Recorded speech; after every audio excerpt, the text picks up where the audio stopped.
ஏமா மத்தியானம் சாப்பிடவே இங்க வந்துருங்கம்மா. அப்பாவையும் கூட்டிட்டு வந்துருங்க. என்ன மாமா மத்தியானம் இங்க தான் சாப்பாடு உங்களுக்கு.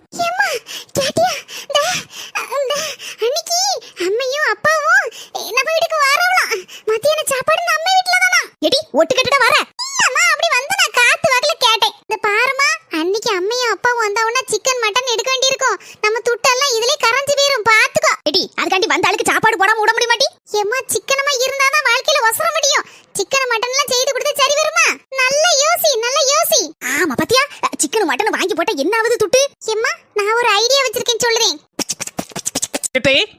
மர்மல உங்க அம்மையும் உங்க அப்பாவும் வரவோ சிக்கன் மட்டன் வாங்கணும் அவ்வளவுதானே. இப்ப 10 நிமிஷத்துல ஓடி போய் வாங்கிட்டு ஓடியாரேன். ஒரு நாள் இல்லாத திருநாளால இருக்கு. 10 நிமிடங்களுக்கு பிறகு மர்மல தப்பா நினைச்சுக்கிடாத. ஊர் முழுக்க சுத்தி வந்துட்டேன். ஒரு கடையிலயும் கோழியும் இல்ல ஆட்டுக்கறியும் இல்ல. கவலைப்படாதீங்க தே, நீங்க இப்படிதான் சொல்லுவீங்கன்னு எனக்கு தெரியும். அதனாலதான் நான் ஆன்லைன்ல 1 கிலோ மட்டனும் 1 கிலோ சிக்கனும் ஆர்டர் பண்ணிட்டேன்.